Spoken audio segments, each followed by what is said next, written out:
You're listening to Boggy Talk, Faith Conversations in the Mud, a resource of Church on Bayshore. Well, hello, and thanks for joining us today on Boggy Talk. Hope everyone's great out there. How are you guys? You go first. I always go first. You do always go first. I yield. I think that's a middle child thing. You're like, I gotta talk. And it is. It's like, ooh, my turn. Yeah, I'm good. Good. Good. Yeah.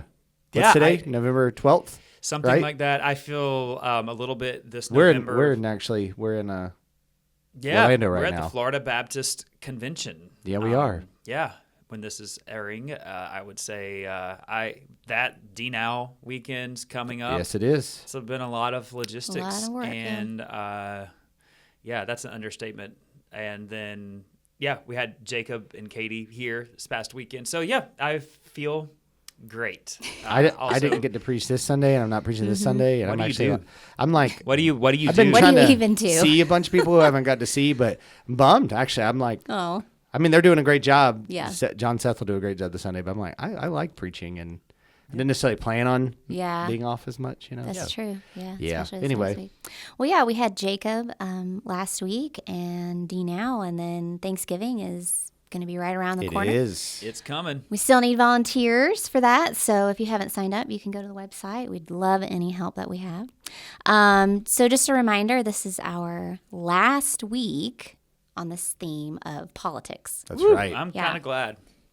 Won't see it again for another 4 years Yeah. That's right. maybe, you know? So Yeah. if you've loved these episodes, we're sorry this is the last one. If you've hated it, then you'll My be son really was glad like, it's "Are y'all over. doing another episode on politics?" I was like, "Yeah." He's like, "Okay, good. I'll listen." I was like, "Okay." Really? So yeah, no, isn't that funny? He's very interested, which is cool. I mean, but also listen to the rest of them, boy. Is this Josiah? Yeah. Okay, he yeah, likes because to he's be going to informed. vote next time. He so is. He's thinking very. about I it. would say. I think all our 3 oldest kids were very intrigued in this whole process, and so it's Yeah. good to have good conversations about how our democratic republic works. Yeah, my son said the same thing.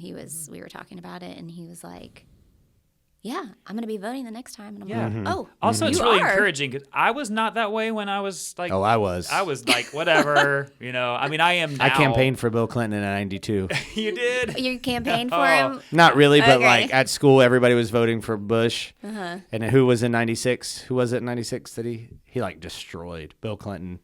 Who ran against Bill Clinton in '96? Oh, I don't remember. If you say it, I'll remember it. oh my goodness. Oh, well, Ross Perot was in the mix. Remember, because my mom Yeah. took me to a Ross Perot rally. Ross I do Perot. remember that. I do remember Wow. Ross. But, Kelly doesn't remember. She was too. I He was was like super 11. old. Whoever it was that was a Republican candidate in '96 was super old. There was no chance he was going to win.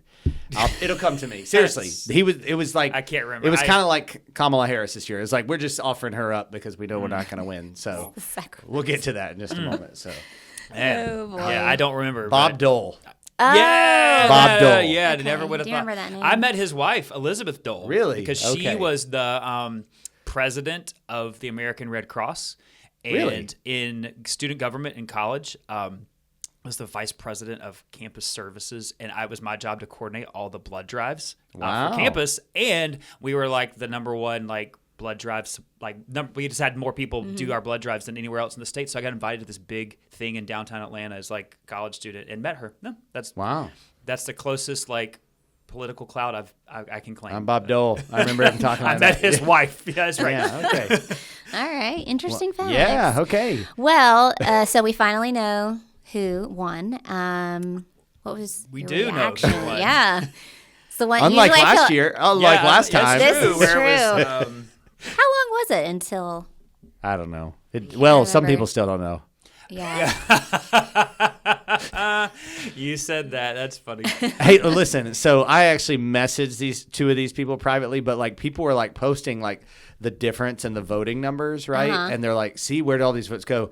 But then if you like clicked, you notice like the voting numbers for 2024 like was only half of California. It was like all this, so like millions of votes still hadn't been counted yet here. Yeah. And so I was like, "Hey, you might want to before you." Post that. False Just news, understand. false I get information. it. I get it. And Yeah. 2020 did seem shady. I'm with you. But Yeah. Yeah. Numbers Anyway. can lie. Yeah. Sometimes They can. People make numbers lie. Yeah. yeah, Yes, well, especially when it's over multiple Okay. time zones and Yeah. Anyway, as you said, Absolutely. it's over. So it's over. Just beginning. What was your reaction? Well, yeah. I would say the reaction in the room. We were watching it. Did you find out that night? That's my first. I went to bed before it was confirmed. Me too. But Me too. What time did you go to bed?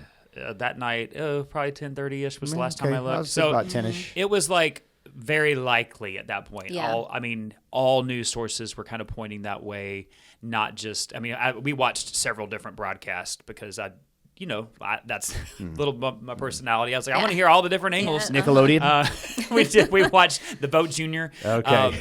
So I would Is Nickelodeon still around? I don't know. Okay. There's All right. a lot of shade being thrown at Nickelodeon right now. Really? Why? All the just a lot of shady stuff with their child stars that's coming out now. Oh, yeah. And, that had It's kind the of culture. typical. That's Yeah, what the happened culture- in the 90s. Yeah, the culture that was there. Yeah, exactly. So Yeah. a different episode. Okay. I would say I actually was a little surprised. I wouldn't say necessarily surprised that he won, but like the margin. I just kind of thought it would probably be closer. But now I'm reflecting, I'm like, yeah, it kind of makes sense. So I was like, okay, this is not fully what I expected. Yeah. In terms of the margin of victory, just trying to keep a pulse on what. It's hard to tell what is really real when you listen to different voices, and whose voice is the loudest sometimes is what you end up believing. And so I really was I really almost had no expectation. Like I really don't know how this is. Is that why you're very loud? I am loud? Because whoever's voice is the loudest, As loud as people So believe. you just try to That's talk loud. why I just sing really loud. They'll believe it the louder I sing. That's probably the philosophy of some charismatic It churches. is. But That anyway, is the philosophy of a lot of charismatic churches. Yeah, good actually, point. the Well- louder you preach, boy. Yeah. It's like Kelly, no matter what did you're you think? saying. Probably the same. Yeah. Yeah. I didn't think we would find out as early. I thought there would probably be a lot of controversy, but maybe it's because I agree. I kind it of was went the like, way we won't it really did. know until Wednesday or Thursday, Yeah. and we went to bed at 10:30, kind of Yeah. knowing. Yeah.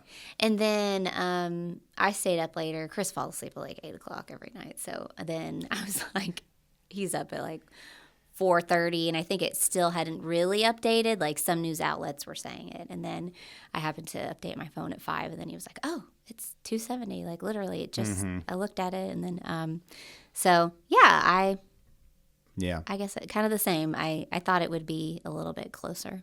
Yeah, I was surprised. When I went to bed, I was like, okay, this is looking good for Trump, but he has to win so many of these swing states just because California is so many votes and New York is so many votes, and I will say now it's kind of even out with Florida and Texas seem to always go Republican, which Florida was a swing state, but now it wasn't even Yeah, considered it wasn't a even swing close. state. Yeah. In Florida. No, it wasn't. Only I think one county was blue, which it used to be. You had several counties in Right. the Miami area, Tampa area, Orlando was area, very interesting, yeah.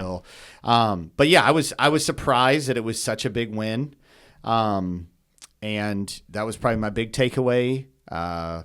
Yeah, I think there are some things that I also Right. like. And actually, it's funny. Al Mohler talked about this on the briefing last week, and he talked about how, and he calls it campuses, coast, and cities. Like how blue those three places are, and everywhere else is red. And I do still. It's such. I mean, I've seen that for 30 years. Of paying attention to this kind of stuff. Gosh, that makes me feel really old. But. I was Embrace it. 12, Embrace but it. Embrace it. For 30 years, I've paid attention to this stuff, and it's always been that way. But it is more and more stark, that contrast, Right. Yeah. And it's fascinating to me. I'm sure there's books and PhD studies written about this that if I had more time, I would dig into. But I think another interesting observation was the Hispanic vote. Yeah. 45% Republican. I remember back when Obama was elected, and they were talking about how much the changing landscape of America and minorities means we're going to be Democrat all the time. And I actually thought, like, they're right. But it's interesting that the policy on immigration, once those people are residents, doesn't matter to them as much because they're here and they value economics. They value this is a lot of those people are from more blue collar jobs, and they understand we need businesses to have money. Right. Yeah. And the rhetoric of a lot of Democrats is we need to tax those big businesses heavily, but then there's less jobs, and so I think they see that. Obviously, they're more conservative when it comes to religion, family values, all those kind of traditional things. family values would be definitely a marker. So I think that's significant. It is. I think we in the West forget, even outside of the West, there is. Even in places that wouldn't be traditionally Christian or have a Christian heritage, that there is a very strong emphasis on, traditional family values. Yeah. Even with every culture has its own issues as it goes. Biological order. Yeah. Yeah, for sure. One of the things you mentioned, Al Mohler, he in that episode I just listened to, he talked about some of that divide. And I don't know if I fully agree with maybe it's just a sentiment of how he said it, because I feel like he's a little flippant in how he said this. One thing about the ideology of the red and the blue, and he's talked about how in the blue it's like you have these theories, but in the red places where you have people who are farmers and ranchers, and he talks about like these are the you can talk about male and female roles, but at the end of the day, if you're a farmer, it takes a male and a female to make calf, and if and so he was. It's true. What he was saying is true. It was his tone was a little bit like but I think it's true. Like there's merit in that. Yeah, I think he's talking about something that you have to really dig into. Yeah, to understand. That's not the platform isn't allowing for that. But I do think that is a piece of this, and just interesting takeaways as you read about takeaways from the election. Some of the things that both parties are trying to figuring out is like in recent history, I would say that the Democratic Party has been. Claimed itself as the party for the working class, and a lot of those votes did shift towards Republican this election specifically, and so there will be analysis and figure out why. That's just a trend. Another thing, we talked about this a few episodes ago about Amendment 4 in Florida, and thankfully it passed, was voted down, like what we wanted passed, right? But it wasn't by this huge margin. It requires 60%. Yeah, I was going to ask about that. That was surprising. Yeah. Surprising the number that said yes, or surprising that I it just voted thought down? like that it seemed how close it was. Yeah. I did not expect it to be that close. So I was thankful that it was 60%, because if it wasn't, for sure. And then there were 7 other states that had abortion type issues. And there were only 3 of those. I think it was Florida, Nebraska, and South Dakota that did not pass them basically in favor of abortion. So kind of looking at, the country as a whole, it was just interesting to reflect on. And I honestly don't know if it's like, was it because people weren't educated enough about it, or is that just where we're moving, and I know we've talked a lot about that, but I think both. I think both of that. I think people were not fully educated. It is where we're moving for sure, but I don't think that even those who would advocate as pro-choice realized how extreme that amendment was in Florida, at least, and its provisions for abortion. In a lot of cases, even pro-choice people would be against some of the things it would allow for. So I think it's both of those. Yeah, that's true. Yeah, I think that when we talked about the amendments, I said I felt like the saving grace was that it was 60, not 50, because I was pretty confident that if it were 50, it would pass.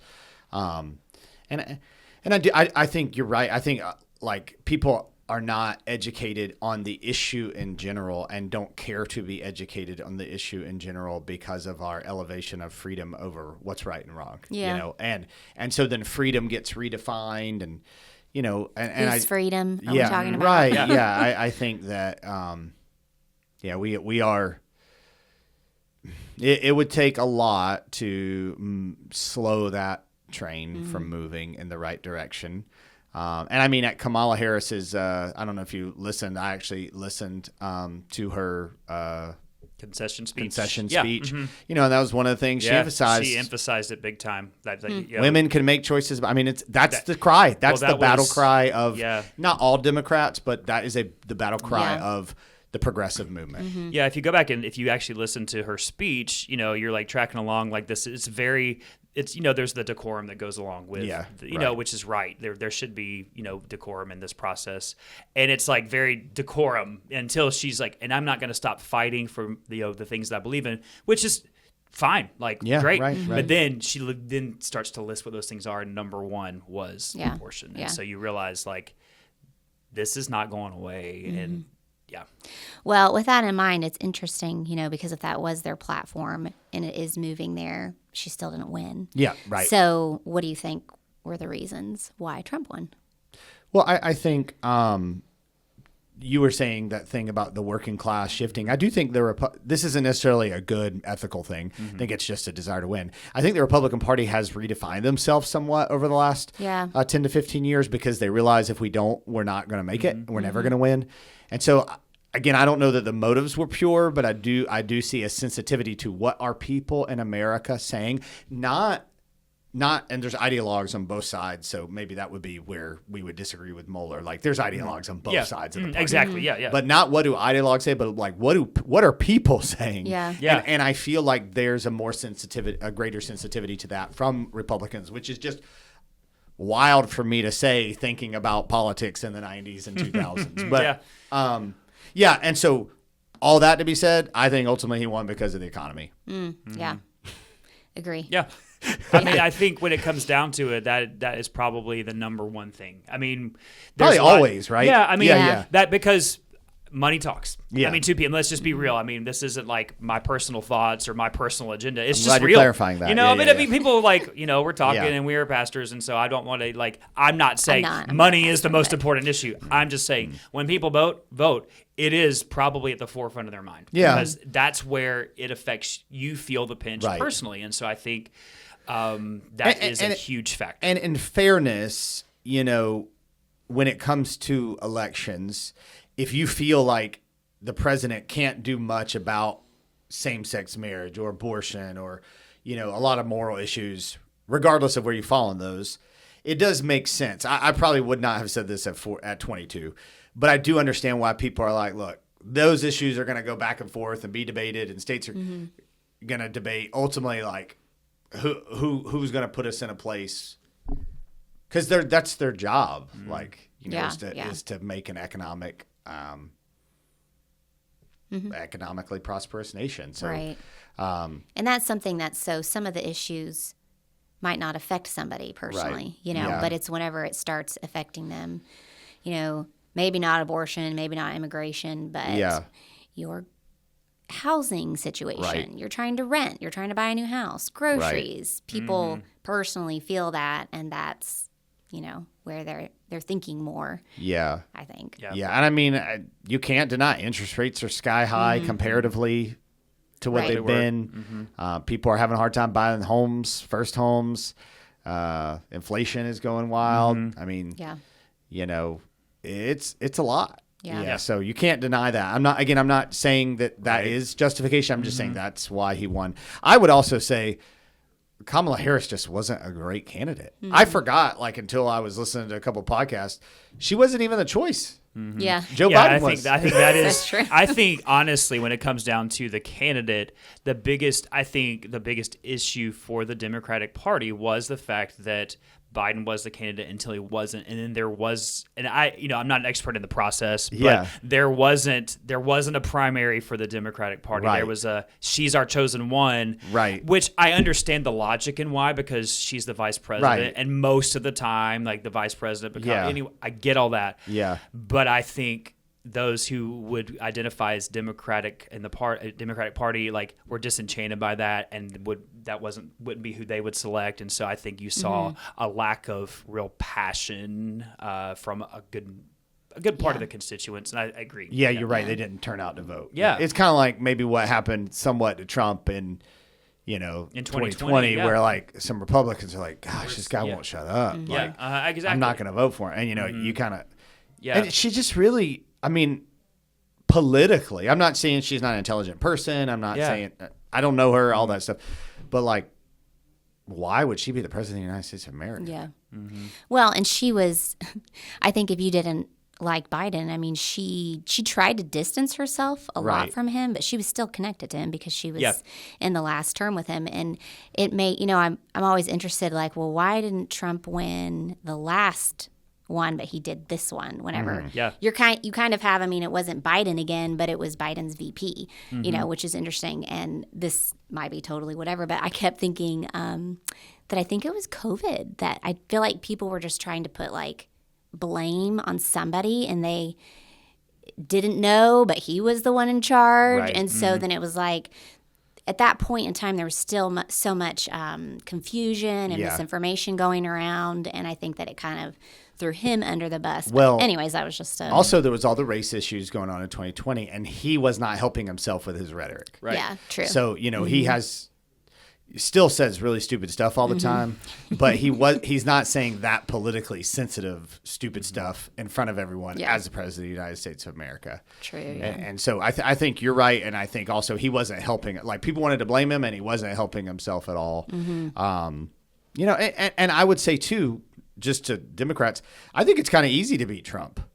Yeah. Like Biden, because again, I don't necessarily think I don't know him personally and his personal integrity, but he handled himself as this somewhat calm, trustworthy guy to the masses, and so he beat Trump.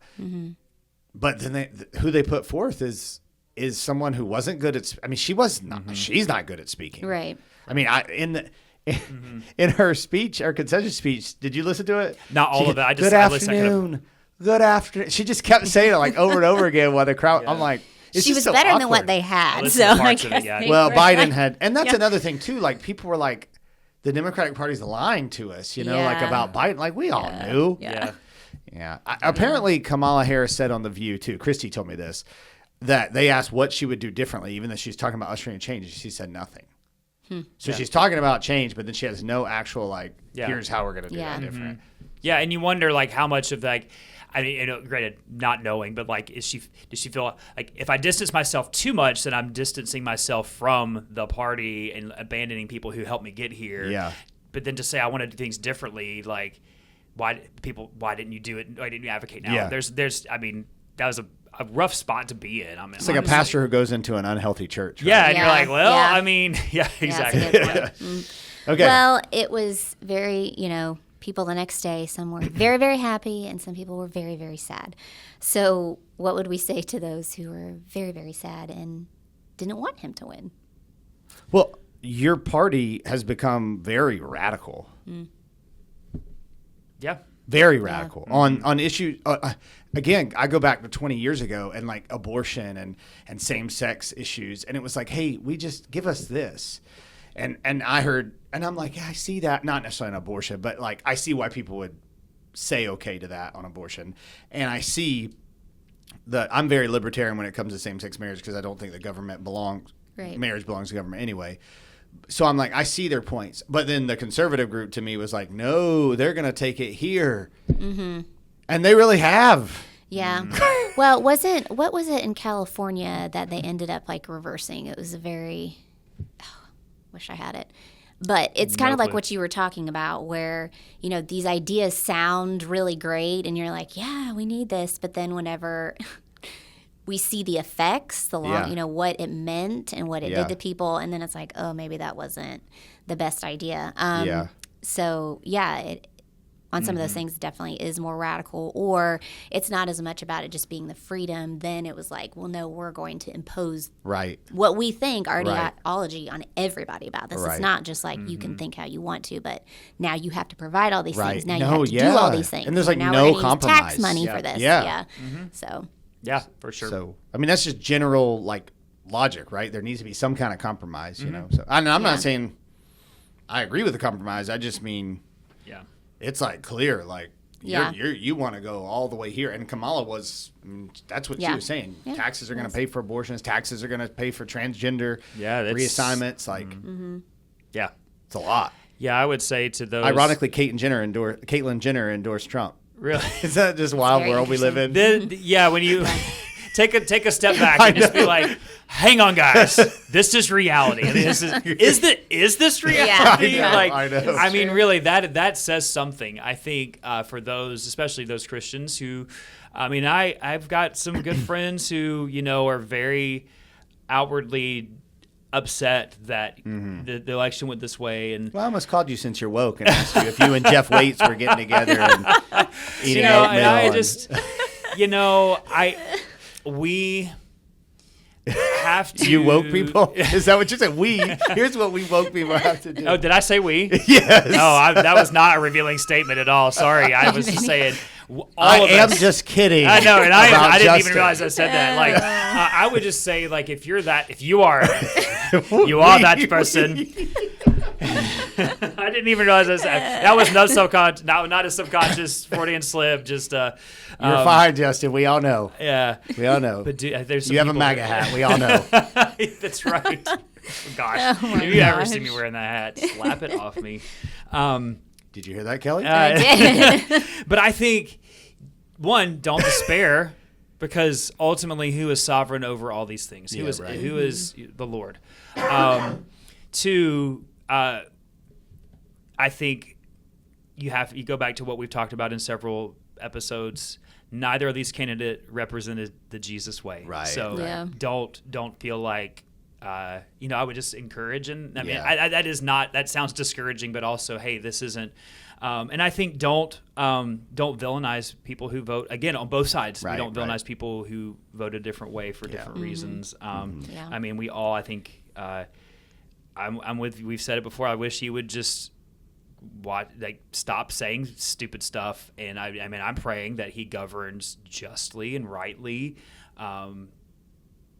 Because he's our president. Yeah. And or he will be the president, I should say. And if she had won, would pray the same thing. Would she, and I'm praying that, I don't know his heart. I don't know what's really there. I know what he's said in the past about his faith. I mean, and there's where's the fruit? We have those conversations. I'm praying that the Lord opens his eyes to see him and surrender and yield to him. Same thing I would pray for her as well too, and do pray for her. Yeah. I think that's what I would say. You brought up something that's important for us to remember in this. It's like you have probably the 10%, and that might be generous, on each side that is just like, this is the way. Yeah. And then in the middle, you have 80%, some of which who are like, I just can't not vote Republican, and some of which who are just, I can't not vote Democrat, but not necessarily like as passionate. They just have a few issues or they just can't compromise on. And then you probably have in the middle of that 30% of America, 20% of America who's like just trying to make the best, the whole Ace Ventura, grab the arrow. Like, and so like, I think it's a mistake to think that there are people who are blindly following both sides. Like, sorry, that everybody who votes for Trump or votes for whoever the Democrat person is. And I think the rhetoric is often those two people going back and forth with everybody else getting what's it called when you shrapnel, from that firing. Yeah. And so I think Good like point. the best answer for America and any society is to remember like most of us are rational and can discuss these in a rational way. Yeah. Anyway. Well, and then I think on the same side, what about for the opposite side, those people that they're super excited that he won, then what? Listen, I wanted to text some people in our church and say, you can't rest now. Yeah. Yes. Like, I think they really feel like, and I don't think they would ever articulate this, but like the biggest thing they need to do is whatever they can muster up to ensure that the Republican is voted as president. Yeah. And it's like, as a Christian, that actually doesn't influence your daily life as much as you think it does. Like, because you should daily be surrendering to Christ and living for his mission. And so, like, okay, if your guy won, great. Okay. And you might be right. And it might be the best thing for the country, but you're an ambassador for Christ. Right. Yeah. Yeah, I would say, ultimately that. Like we still serve a king and a kingdom. That's our ultimate allegiance. So, I mean, don't assume that just because the Republican candidate won that, it doesn't change our mission. And there may, I just think our culture that we though you would assume with a Republican in control and him in charge that things may be more favorable for the church politically. And that is for this next season.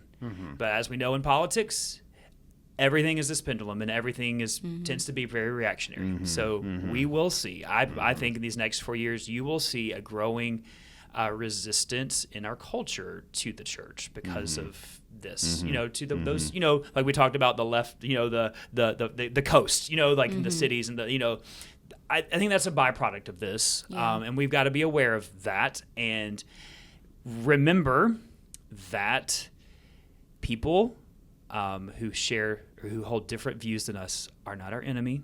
They are people who need Jesus. And keeping that in the forefront. And then also... You're saying everyone who holds a different view needs Jesus? And the people who hold the same view need Jesus too. Okay. And, And some of them love Jesus and not everyone who holds the Right, same view right. as you loves Jesus.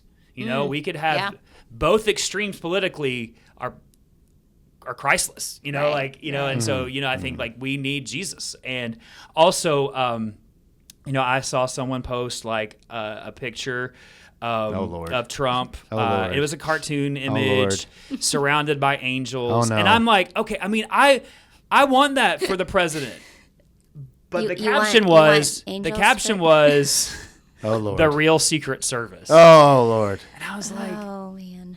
I mean, yes, there are spiritual forces at work, but I don't know. Is that helpful? Is that right? Like, He is not our hope. yeah, He's not I our mean, peace. yeah, Yeah. and so that's just wading into some real murky water. Yeah, that's good. I'm like, oh The Lord real Jesus, Secret Service. I was just like, really? All right. Well, people say some crazy stuff. I do say crazy some stuff. They say crazy some stuff crazy and stuff. post crazy They stuff. post some crazy stuff. Oh, man. Well, It's not straight up heresy, is it? No, I mean, maybe close, Okay. but Yeah. in all of it, though, just wonderful reminders that, again, this world is not our home, that God, Jesus left us with the Great Commission, and it doesn't matter who's president that's still before us. So for those that were happy and those that were sad, that is why we are here. Just share the gospel. So if you have loved these episodes on politics, I'm sorry, this is the last one for a while. We need a break. That's right. But if you're glad for them to be over, then we'll have some new content coming up. We will. Yeah, lots of exciting things going on. So thanks for tuning in, and we will see you guys next time. Thanks for listening to Boggy Talk. We are so glad you joined in the conversation. Go ahead and subscribe so you don't miss a beat.